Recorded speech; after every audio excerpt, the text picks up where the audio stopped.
It's lovely to be here. I don't live here anymore. I moved to London, and so it's lovely to be back. I went there for a short time. Initially, I was going to come back, but then I fell in love, and like a typical foreigner, going over there, stealing their knobs.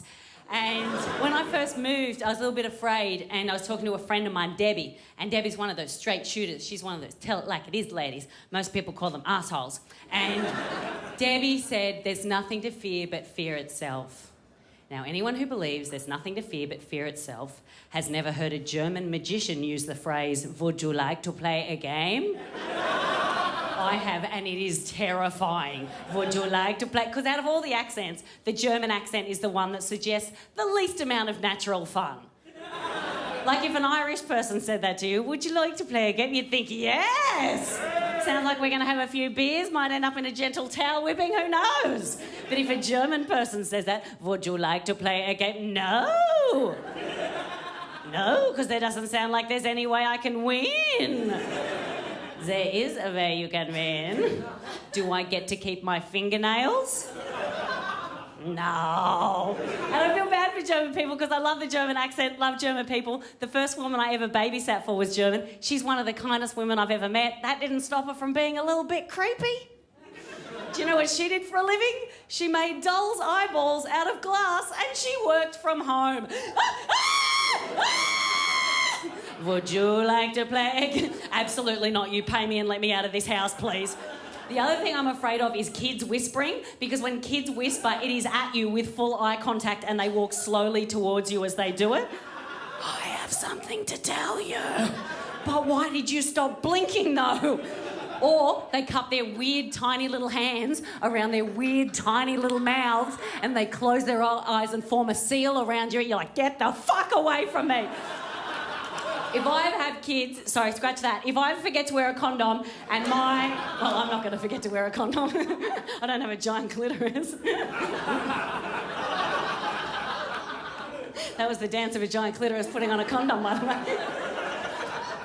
If I ever have kids and they start whispering at me, I'm just going to get child services on myself. I'll tell them whatever they want to know so I don't have to live with that little freak. Now, the last thing I'm afraid of, and they're all over Australia, and I've been afraid of this since I was 5 years old, so don't laugh. Well, laugh because it's funny and I need this. I'm afraid of Ferris wheels because they move at the speed of nightmares. When have you ever seen a Ferris wheel in a movie just before something good is about to happen?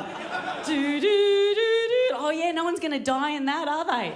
Or you know when they stop mid-rotation and then the carriage just swings in the air and everyone's getting their phones out and taking photos? I'm getting my phone out because I'm calling the police. Because if you get stuck in a Ferris wheel, you're stuck in there forever. Have you seen the people that run Ferris wheels? Not engineers, mate. They are carnies, they are carnival folk, and the only thing they can do in a crisis situation is pick up the phone and call the Lollipop Guild. That is all that they can do. Hello, who do you represent? Oh, we represent the Lollipop Guild. What's your emergency? Someone's stuck in a Ferris wheel. A Ferris wheel? Ah, ah, ah, ah, ah, ah, ah. And then they do that until they die. Anyway. I'm a confident leaner. I don't feel bad about this move at all. I mean, you're lucky that I'm wearing pants. It'd be a different show, wouldn't it? Anyway. My fella is about to turn 30 and he's a little bit concerned. Is anyone here about to turn 30? Give us a cheer. Oh, great. Oh, a whole bunch of you. What is your name? Elise. And what month is your birthday? August. Oh, my God, what date? The 5th? I'm in February. It's nowhere near it. How do you feel about turning 30?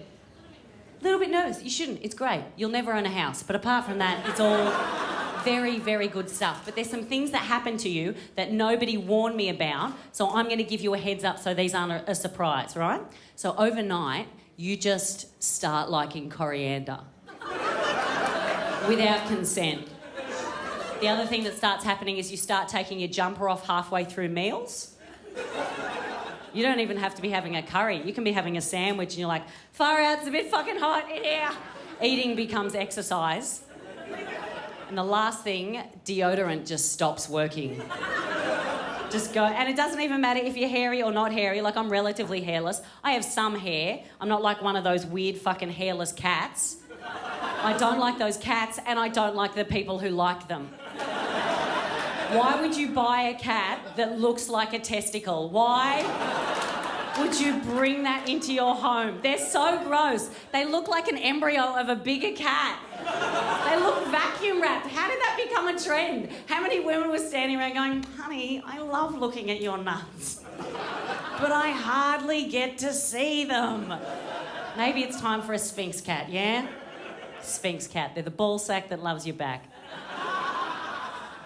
I'll leave you on this. My dad, I do love my dad very much, and he tries to relate to me all the time. And he called me up last year, and it was towards the end of the year, and he called me up and he goes, Minnie, he calls me Minnie, he goes, Minnie, had a bit of a tough crowd the other night. He's a builder. I went, oh yeah, what happened, Dad? And he said, well, this friend of mine invited me to a fancy dinner. Not a great start. And I went, oh, yeah? And he went, yeah, and I told this joke and it died. I'm like, oh, I wonder what flavour of racism, sexism or homophobia this is going to be. And he said, no, I heard it on the radio. I'm like, it's Australian radio, that doesn't rule anything out. And I said, why don't you tell me what the joke is and I will let you know where I think it's gone wrong. So this is the joke. I didn't write this joke, right? So the joke is, why doesn't Elton John like lettuce? Because he's a rocket man. It's fine, right? It's not the worst joke you've ever heard, not the best joke you've ever heard. And I said to Dad, that's actually okay. Why do you think that it didn't go right? And he goes, oh, I fucked it up and I said David Bowie. You have been delightful. I've been Felicity Ward. Have a wonderful night. Thank you very much.